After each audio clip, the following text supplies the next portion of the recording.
गोवा में एक मैंसन है जहाँ दो भाई रहा करते थे, अविनाश और अभिषेक। उस घर में वो दोनों ही रहते थे। करीबन 6 साल पहले उनके पेरेंट्स का एक कार एक्सीडेंट में डेथ हो गया था। पहले के कुछ साल ये दोनों ठीक ठाक ही थे, मगर पिछले कुछ महीनों से इन दोनों का झगड़ा शुरू हो जाता है। वजह था जायदाद। सुनने में पता चला इनके 2 घर थे, एक ये वाला गोवा में और दूसरा था वेस्ट बंगाल के कलकत्ता में। मगर दोनों भाई को ही गोवा वाला घर चाहिए था, इसलिए इनके हर रोज़ झगड़े होते रहते थे। आसपास के लोग भी इन हर दिन के झगड़ों से तंग आ चुके थे। अचानक एक दिन उन दोनों का बहस बंद हो गया। उस घर से और कोई आवाज़ नहीं आता था। उसके बाद से उस घर में खाली अविनाश ही दिखता था। आस पड़ोस वाले इस बात से थोड़ा अचंभित थे। वो लोग ये बात को संदेह के नज़र से देख रहे थे। अविनाश को उसके भाई के बारे में सवाल करते ही वो सबको बताता है कि उसका भाई कलकत्ता शिफ्ट हो चुका है। रोज़ के झगड़ों से उसका भाई परेशान हो चुका था और कुछ एक्स्ट्रा पैसे देते ही वो मान गया कलकत्ता शिफ्ट होने के लिए। ये सुन के आस पड़ोस वाले भी चैन के सांस लेते हैं कि अब उनको भी शांति मिलेगा। वो लोग भी तंग आ चुके थे इन रोज़ के झगड़ों से। ऐसे ही कुछ हफ्ते बीत चुके थे। फिर कुछ दिनों के लिए अविनाश भी दिखना बंद हो गया। लोगों को पहले लगा कि शायद कोई काम से या घूमने गया होगा, मगर कुछ ही दिन में इन 2 भाइयों का झगड़ा फिर से शुरू हो गया था। ये सुन के आस पड़ोस वाले फिर से तंग आ जाते हैं कि अभी कुछ दिन पहले तो अभिषेक गया था, फिर से आ गया क्या। सब लोग मिलके इन दोनों को रोकना चाहते थे।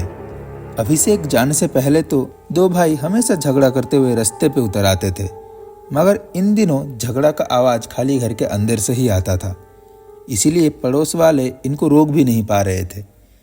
अब ये हद पार कर चुका था। तब सब लोग मिलके फैसला करते हैं कि इनसे मिल के बात करेंगे।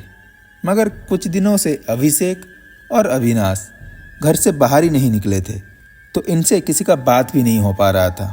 तो सब लोग मिलके एक दिन सुबह अविनाश को कॉल करते हैं, मगर फ़ोन भी स्विच ऑफ आ रहा था। तब सब मिलके अविनाश के घर की ओर बढ़ते हैं। घर के पास जाते ही सबको खराब सा एक स्मेल आने लगता है, मगर मेन गेट अंदर से बंद था और नॉक करने से कोई बाहर भी नहीं आ रहा था। ये देखते ही सबको शक होता है। तुरंत पुलिस को कॉल किया जाता है। पुलिस कुछ ही देर में आ जाती है और दरवाज़ा तोड़ के अंदर जाते हैं। फिर पता चलता है अंदर अविनाश का डेड बॉडी उसके ही बेड पे पड़ा था, जो पूरी तरीके से सड़ चुका था। फर्श पूरा सूखे हुए खून से लाल हो रखा था और अभिषेक भी मिसिंग था। छानबीन करते वक्त अविनाश के ड्रॉयर में एक डायरी मिलता है, जिसमें अविनाश ने लिख रखा था कि करीबन 1 महीना पहले उसके साथ अभिषेक का झगड़ा बहुत बढ़ गया था। बात हाथापाई पे उतर आया था और उसी के चलते अभिषेक पीछे की ओर गिर गया और सर पे चोट आने के कारण वो वहाँ पे ही मारा गया। अविनाश ने डर के मारे लाश को अपने ही घर के पीछे दफना दिया। उसके बाद से अविनाश अपने ही नज़रों में गिर गया था। उसने गुस्से में आके एक ऐसा गलती कर दिया था जिसको वो अब कभी सुधार भी नहीं सकता था, और अपने भाई को अपने ही हाथों से मार देने के कारण वो खुद को माफ़ भी नहीं कर पा रहा था।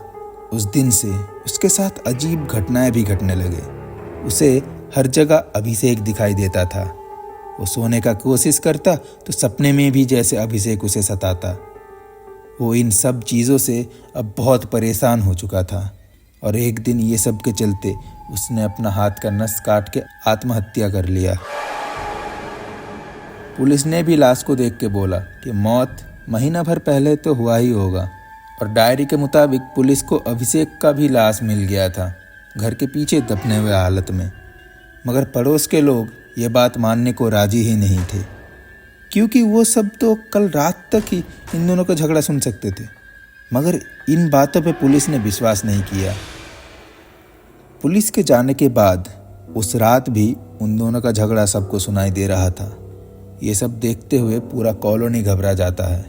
धीरे धीरे सब अपना घर छोड़ने लगे। आज उस जगह पे कोई भी नहीं रहता, मगर लोग आज भी कहते हैं वो 2 भाइयों का बहस आज भी उस घर से सुनाई देता है। आप इस मामले में क्या कहना चाहते हैं? कमेंट में ज़रूर बताइए।